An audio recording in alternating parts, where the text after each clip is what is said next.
Modern biotechnology. Modern biotechnology ఆధునిక జీవ సాంకేతిక శాస్త్రం. ఆధునిక జీవ సాంకేతిక శాస్త్రం అని అంటున్నాం. సో బేసికల్గా ఆధునిక జీవ సాంకేతిక శాస్త్రం మోడర్న్ బయోటెక్నాలజీ అంటే ఏంటి? So the biotechnology which involves the genetic engineering process. So the biotechnology which involves the genetic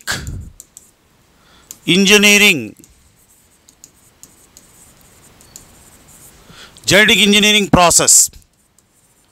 So that is rDNA technology, recombinant DNA technology,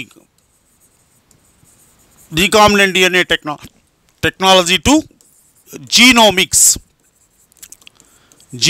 అని అంటున్నాం. సో ఆధునిక జీవ సాంకేతిక శాస్త్రం అంటే ఇక్కడ జన్యు ఇంజనీరింగ్ అనేటువంటి ప్రక్రియ ఉంది. వీటి గురించి మనం డీటెయిల్గా చూద్దాం. జన్యు ఇంజనీరింగ్ ప్రక్రియ, ముఖ్యంగా ఈ జన్యు ఇంజనీరింగ్ ప్రక్రియలో మనకు ఆర్డిఎన్ఏ టెక్నాలజీ అని అంటున్నాం. ఆర్డిఎన్ఏ, ఓకే, ఆర్డిఎన్ఏ టెక్నాలజీ అంటే పునఃసంయోజక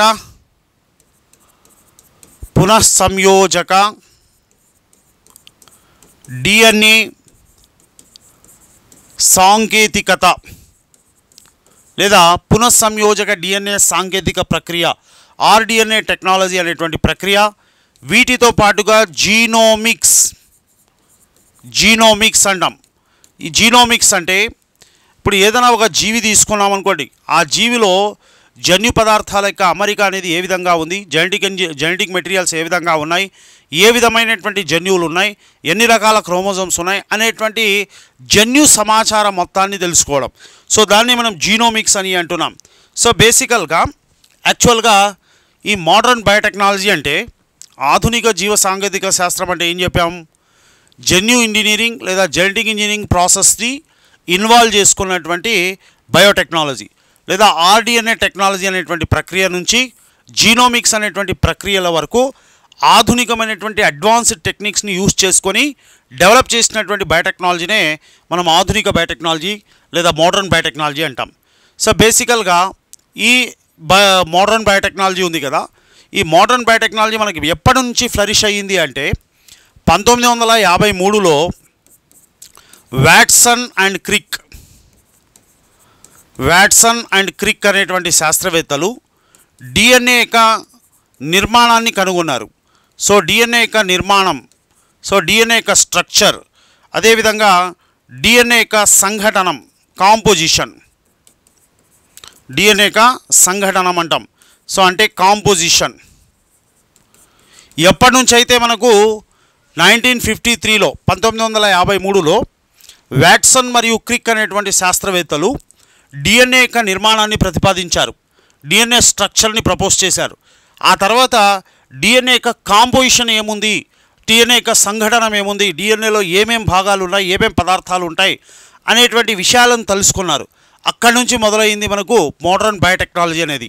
ఆ తర్వాత 1970లో నాథన్స్ అనేటువంటి శాస్త్రవేత్త, ఈ నాథన్స్ అనేటువంటి సైంటిస్టు రెస్ట్రిక్షన్ ఎండోన్యూక్లియేజెస్ అనేటువంటి ఎంజైమ్స్ని కనుగొన్నాడు, లేదా సింపుల్గా ఎండోన్యూక్లియేజెస్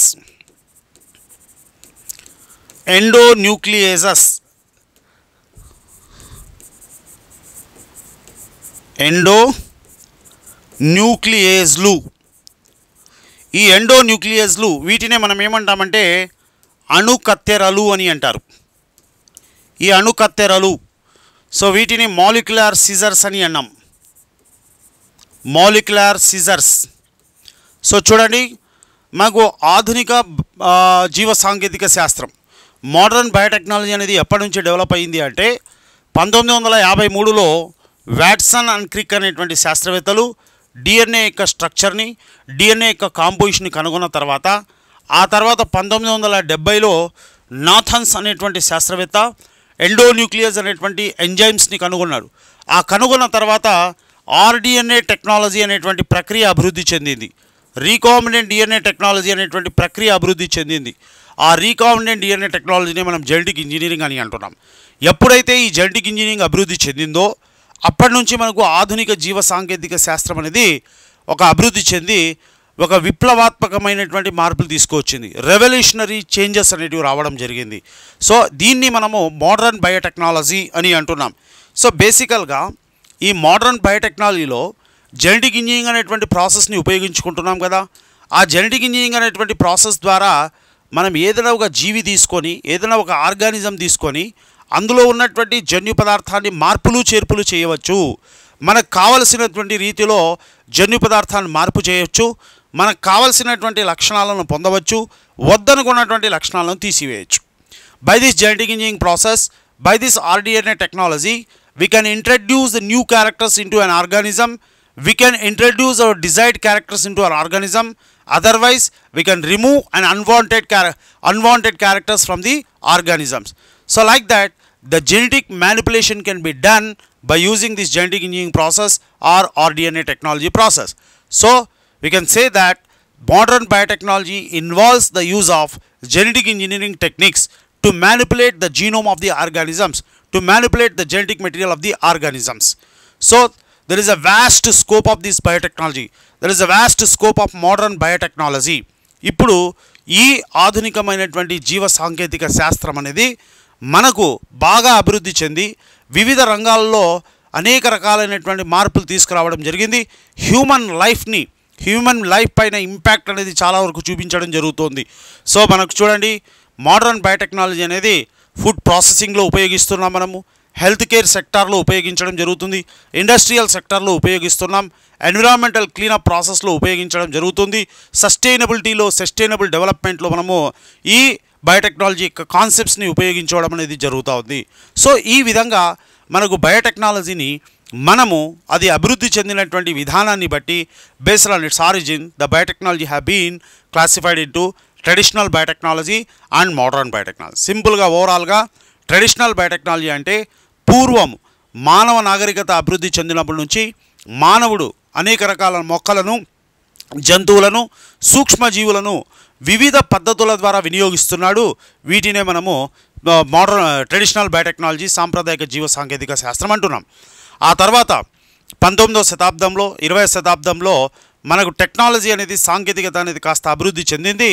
1953లో డిఎన్ఏ యొక్క నమూనాను, డిఎన్ఏ యొక్క సంఘటనాన్ని కనుగొన్న తర్వాత 1970లో ఎండోన్యూక్లియస్ అణుకత్తెరలు, మాలిక్యులర్ సిజర్స్ అనేటువంటి ఎంజైమ్స్ని డెవలప్ చేసిన తర్వాత RDNA టెక్నాలజీ అనే ప్రక్రియ ఎప్పుడైతే అభివృద్ధి చెందిందో, జెనెటిక్ ఇంజనీరింగ్ ప్రాసెస్ అనేది అప్పటి నుంచి మనకు ఈ మోడర్న్ బయోటెక్నాలజీ అనేది బాగా ఫ్లరిష్ అయింది అని చెప్పవచ్చు. అంటే ఓవరాల్గా మోడర్న్ బయోటెక్నాలజీ అనేది జెనెటిక్ ఇంజనీరింగ్ అనేటువంటి ప్రాసెస్ పైన, డిఎన్ఏ యొక్క కాంపోజిషన్ పైన డిపెండ్ కావడం అనేది జరుగుతుంది. సో కాబట్టి ఈ ఆధునిక బయోటెక్నాలజీలో వచ్చినటువంటి మార్పులు భవిష్యత్తులో కూడా, ఫ్యూచర్లో కూడా మానవుల యొక్క జీవన విధానాన్ని సుఖవంతం చేయడంలో ఎంతగానో తోడ్పడతాయి అని చెప్పవచ్చు అన్నమాట.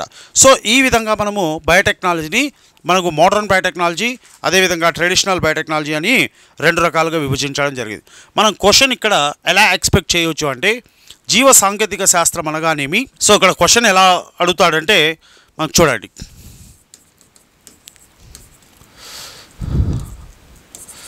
So what is biotechnology? What is biotechnology or define biotechnology? Explain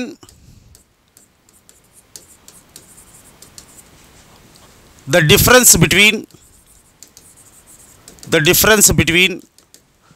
traditional or differentiate traditional and modern biotechnology with suitable examples అంటారు. Explain the difference between traditional and modern biotechnology with suitable examples అని అంటాడు. with suitable examples. So ఈ విధంగా మనం question సింపుల్గా అడగడానికి possibility ఉంది. So జీవ సాంకేతిక శాస్త్రం అనగానేమి?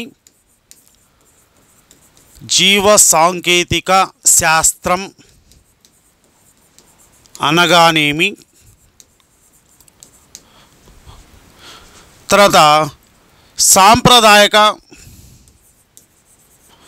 సాంప్రదాయక మరియు ఆధునిక జీవ సాంకేతిక శాస్త్రం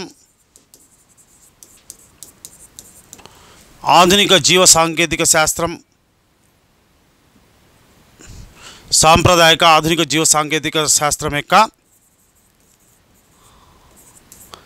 లేదా ఆధునిక జీవ సాంకేతిక శాస్త్రంను సరి అయిన ఉదాహరణలతో